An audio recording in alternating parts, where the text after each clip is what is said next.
আসসালামু আলাইকুম ওয়া রাহমাতুল্লাহি ওয়া বারাকাতুহু। আলহামদুলিল্লাহ ওয়াসসালাতু ওয়াসসালামু আলা রাসূলিল্লাহ বা'দ।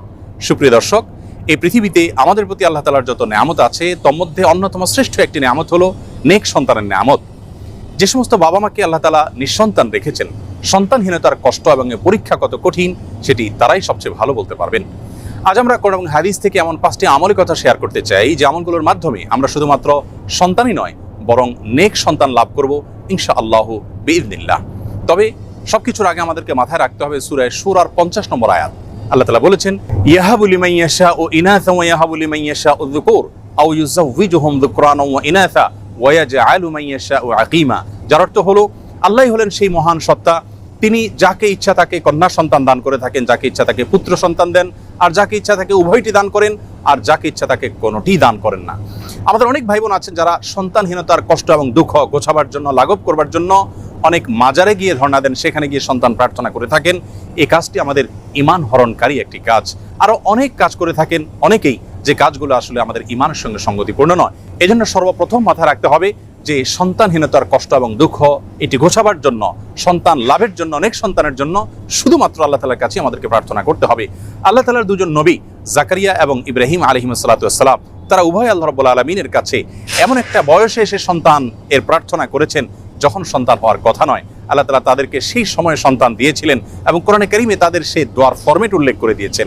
আমরা যদি সেই ফরম্যাটের দোয়া আল্লাহ তাআলার কাছে অনবরত পেশ করতে থাকি, নিবেদন করতে থাকি, ইনশাআল্লাহ সন্তানহীনতার কষ্ট এবং দুঃখ আমাদেরও দূর হবে এবং নেক সন্তান আমরা লাভ করতে পারবো ইনশাআল্লাহ বিইذনিল্লাহ। সন্তান লাভের জন্য জাকারিয়া আলাইহিস সালামের দুটি দোয়া কোরআনে কারীমে উল্লেখ হয়েছে। তার একটি বর্ণিত হয়েছে সূরা আলে ইমরানের 38 নম্বর আয়াতে, আর অপরটি বর্ণিত হয়েছে সূরা আম্বিয়ার 89 নম্বর আয়াতে। আলে ইমরানের আয়াতে আল্লাহ নবী জাকারিয়া আলাইহিস সালামের যে দোয়া আল্লাহ তাআলা উল্লেখ করেছেন সেটি ছিল এই, রব্বি হাবলি মিন লাদুনকা যুররিয়াতান তাইয়্যিবা ইন্নাকা সামিউদ দুআ। যার অর্থ হলো, হে আমার রব, হে আমার প্রতিপালক, আপনি আপনার তরফ থেকে আমাকে নেক এবং সুসন্তান দান করুন, আপনি দোয়া শ্রবণকারী। তার অপর যে দোয়াটি সূরা আম্বিয়াতে বর্ণিত হয়েছে সেটি ছিল অত্যন্ত মর্মস্পর্শী এবং হৃদয়গ্রাহী। সেই দোয়ার ভাষ্য ছিল এই, রব্বি লা তাযারনি ফারদা ওয়া আনতা খায়রুল ওয়ারিসিন। যার অর্থ হলো, হে আমার প্রতিপালক, হে আমার রব, আপনি আমাকে একা ছেড়ে দিবেন না, অর্থাৎ নিঃসন্তান আমাকে রাখবেন না, আপনি তো সর্বোত্তম ওয়ারিস দানকারী। আল্লাহ নবী ইব্রাহিম আলাইহিস সালাম আল্লাহর কাছে সন্তান চেয়ে যে দোয়া করেছেন কোরআনে কারীমে, সেটি আল্লাহ তাআলা উল্লেখ করেছেন ছোট্ট একটি দোয়া। সূরা সাফফাতের 100 নম্বর আয়াতে দোয়াটি বর্ণিত হয়েছে। সেই দোয়ার ভাষ্য ছিল এই, রব্বি হাবলি মিনাস সলিহিন। যার অর্থ হলো, হে আল্লাহ, আপনি আমাকে নেক সন্তান দান করুন। এর মাধ্যমে তিনি আল্লাহ তাআলার তরফ থেকে ইসমাঈল আলাইহিস সালামের মতো নেক সন্তান লাভ করেছিলেন।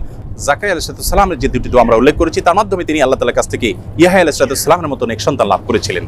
প্রিয় দর্শক, তাহলে নেক সন্তান লাভের জন্য দুজন নবী থেকে 3টি দোয়া আমরা শিখলাম, জানলাম। সেই দোয়াগুলো আমরা যে কোনো সময় বেশি বেশি করে পাঠ করতে থাকবো ইনশাআল্লাহ। সেই সাথে চতুর্থ যে দোয়ার কথা বলবো সেটি বর্ণিত হয়েছে সূরা ফুরকানের 74 নম্বর আয়াতে। আল্লাহ রাব্বুল আলামিন সেখানে দোয়ার যে ভাষ্য আমাদেরকে নিজে শিক্ষা দিয়েছেন সেটি হলো, রব্বানা হাব লানা মিন আজওয়াজিনা ওয়া যুররিয়াতিনা কুররাতা আয়ুন ওয়াজআলনা লিল মুত্তাকিনা ইমামা। যার অর্থ হলো, হে আমাদের প্রতিপালক, আপনি আপনার তরফ থেকে আমাদেরকে এমন জীবনসঙ্গী এবং এমন সন্তান দান করুন যে সন্তান আমাদের চক্ষুকে জুড়িয়ে দিবে, অর্থাৎ সার্বিকভাবে পারফেক্টনেসের মাধ্যমে তাদের দিকে তাকালে আমাদের নয়ন জোড়াবে, এবং আমাদের সকলকে আপনি মুত্তাকিদের এবং নেককারদের ইমামে পরিণত করে দিন। সেই সাথে সহবাসের সময় নবী আলাইহিস সালাম যে দোয়া শিক্ষা দিয়েছেন, সেই দোয়া পাঠ করার মাধ্যমেও আল্লাহ তাআলার কাছে নেক সন্তান আশা করবেন এবং প্রার্থনা করবেন। 5 নম্বর এবং সর্বশেষ যে আমলটি কথা বলতে চাই সেটি হলো ইস্তিগফার।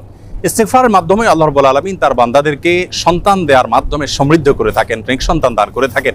এবং এ বিষয়ে সূরা নূহের 10 থেকে 12 নম্বর আয়াতে আল্লাহ রাব্বুল আলামিন বিস্তারিতভাবে আলোকপাত করেছেন।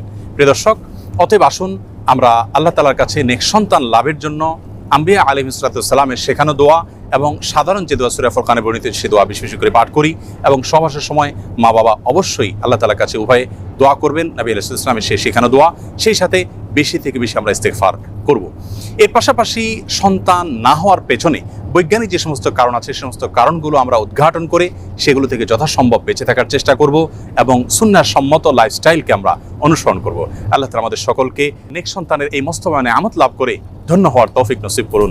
আসসালামু আলাইকুম ওয়া রাহমাতুল্লাহি ওয়া বারাকাতুহু।